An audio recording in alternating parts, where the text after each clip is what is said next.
풍향구역은 조속한 사업 진행의 해법을 과연 어디에서 찾아야 할까요? 시공사 컨소에는 원칙적으로 반대하고 조합장 해임에는 원칙적으로 찬성하고,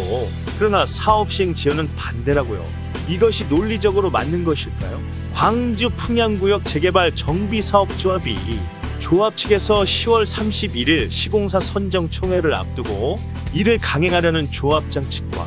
이에 맞서 조합장을 해임하려는 조합원 비대위인 조합정 상화위원회 위원장 감사 김정구 간의 갈등이 첨예하게 대립하고 있습니다. 조합 측에서는 예전 2019년 11월 9일 총회에서 포스코 건설을 단독으로 선정하였으나 당시 입찰에 참여한 경쟁사였던 롯데건설을 지지했던 조합원들이 선정 과정에서 포스코 건설이 조합원들에게 금품 향응을 제공하였다고 문제를 제기하면서 최근 2021년 8월 21일 조합원 총회에서 시공자인 포스코 건설에 대한 선정을 취소하고 입찰 보증금 700억 원 중 100억 원을 제외한 600억 원을 반환하여 준 바가 있습니다.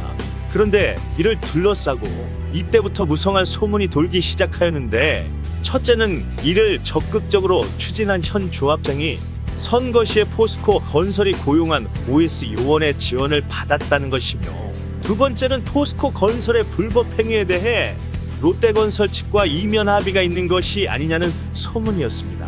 이는 지난 2021년 8월 21일 총회에서 시공사 선정을 해지한 후 불과 2일 만인 2021년 8월 23일 입찰 공고를 하고 그 후 다시 일주일 만인 8월 31일 현장 설명회를 개최하였으며, 입찰 마감을 당초 9월 24일에 하려다가 조합원들의 반발이 일어나자 다시 10월 8일로 변경하여 입찰을 마감하였다는 것입니다. 대한민국 정비사업조합 시공자 선정 역사상 그 유래를 찾아보기 힘들 만큼 초스피드 선정 절차 진행이 아닐 수 없습니다. 그런데 문제는 현장 설명회 이후에 불과 38일 만에 입찰 마감을 하였는데 선정 방식이 대한설계 방식이었다는 점입니다. 정비사업 계약 업무 처리 기준 제31조 현장 설명회에 의하면 시공자 선정을 위한 현장 설명회의 경우 입찰서 제출 마감일 20일 이전에 현장 설명회를 개최하여야 하고, 다만 비용 산출 내역서 및 물량 산출 내역서 등을 제출해야 하는 내역 입찰의 경우에는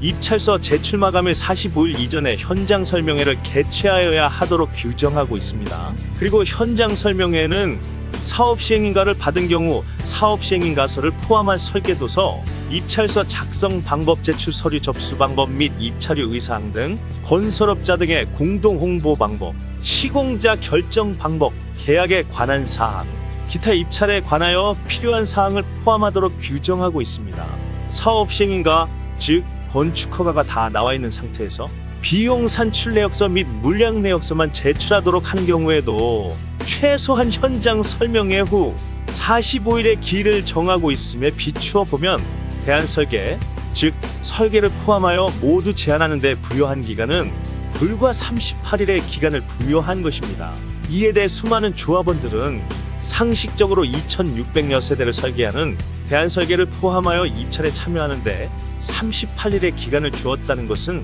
사실상 사전에 정해진 시공자가 아니면 입찰에 참여하지 못하도록 하겠다는 것이라고 말합니다. 이때부터 조합원들 사이에서는 조합장이 불법으로 시공자로 선정된 시공자에게 몰수하여야 할 입찰 보증금을 반환하여 준 것은 시공자 선정에서 탈락한 롯데건설을 구제하여 포스코 건설과 다시 컨소시엄으로 입찰에 참여하게 하기 위한 것이라면서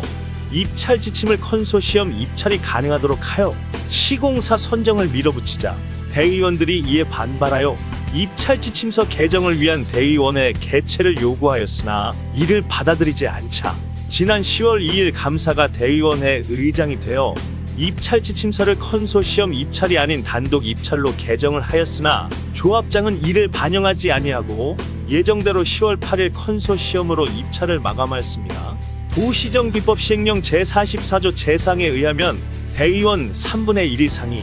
대의원의 목적사항을 정하여 조합장에게 대의원회 개최를 요구하면 조합장은 14일 이내에 대의원회를 개최하여야 하고, 조합장이 개최하지 아니하면 감사가 즉시 소집하도록 규정하고 있어 이에 따라 대의원회를 감사가 개최하기에 이른 것입니다. 그러나 대의원 및 많은 조합원들의 예상대로 포스코건설과 롯데건설이 컨소시엄으로 입찰에 참여하였으며 한화건설이 단독으로 입찰에 참여하였습니다. 이에 수많은 조합원들은 우려하고 예상했던 대로 한화건설은 위 두 회사를 선정하기 위해 들러리로 입찰에 참여한 것일 뿐이라며 이제 풍양구역은 조합장과 두 시공사의 손아귀에 들어가게 된 것이라고 말하면서 결국 풍양구역에 조합원은 없고 오직 시공사와 조합장만 있다고 한탄했습니다. 이에 대해 정비사업 전문가인 김상윤 대표는 정비사업계약 업무 처리기준 제34조 제4호에 의하면 건설업자 등이 사업 시행자 등의 설계를 제안하는 경우에는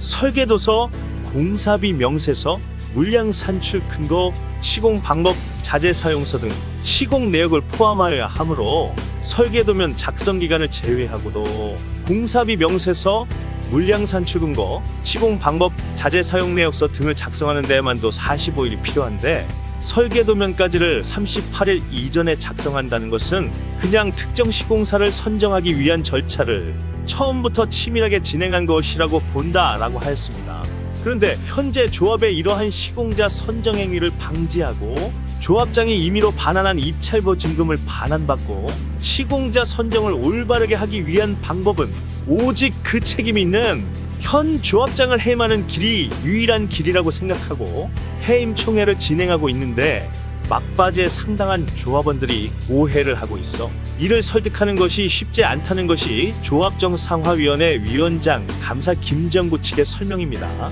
즉 상당수 조합원들은 여전히 지난 2년간 사업이 지연된 것을 이유로 분명히 컨소시엄이 잘못된 것도 맞고 조합장을 해임하여야 하는 것도 맞는데 이러할 경우 사업이 지연될 수 있는 우려를 나타내고 있어 이를 설득하는 것이 쉽지 않다고 합니다. 이에 대해 정비사업 전문가인 김상인 대표는 조합원들이 아직도 사업 시행에서 가장 빨리 가는 길이 무엇인지를 정확히 모르기 때문에 발생한 일이라면서 사업 진행 과정에 대해 정확히 알았더라면 이와 같은 말을 하지 않았을 것이라고 말했습니다. 조합원 중에는 분명 건축사도 있고 관련 분야의 전문가도 있을 것인데도 불구하고 조합원들끼리 소통이 이루어지지 않고 있는 것이 문제라고 지적하면서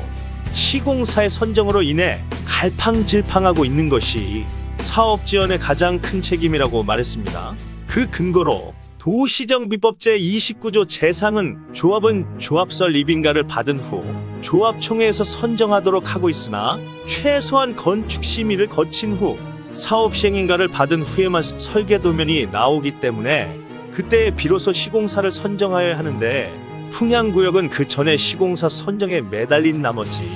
건축심의나 사업 시행인가를 전혀 진행하지 아니하고 있어 조합장의 해임만이 오히려 사업 진행을 앞당기는 유일한 방법이라고 하였습니다. 오히려 시공자를 사업 시행인가 전에 선정할 경우 조합이 선정한 설계업체는 의미가 없어지고 모든 설계부터 시공까지를 시공자가 좌지우지하기 때문에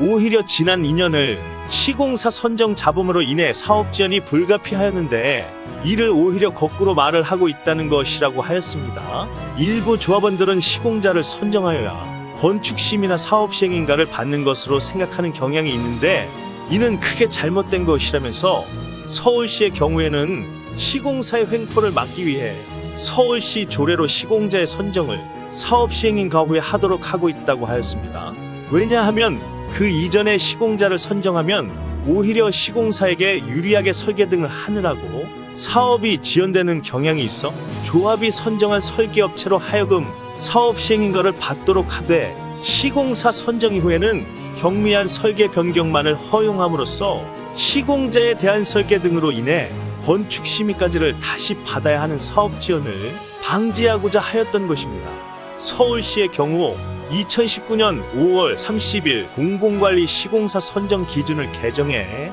정비사업 시공사 선정 과정에서 경미한 설계 변경만 허용하기로 했는데 이는 정비사업장에서 현실성이 없는 설계 변경을 제한하고 시공사로 선정된 후 본계약 시 공사비를 올리는 건설사들의 꼼수가 늘고 있다는 판단에 따른 것이라고 합니다. 실제로 그동안 수주전에 나서는 건설사들은 시공권을 확보하기 위해 동수를 줄여 단지 모양을 쾌적하게 보이게 하거나 세대 내부 평면을 T베이에서 4베이로 바꾸는 등 실현 가능성을 감안하지 않은 대안 설계를 제시하는 경우가 빈번했습니다. 서울시의 경우 사업 시행인가 후에 시공자를 선정하도록 하였음에도 불구하고 시공자가 대안 설계를 빌미로 공사비 인상을 꾀하는 것을 방지하기 위한 노력을 하고 있는 것입니다.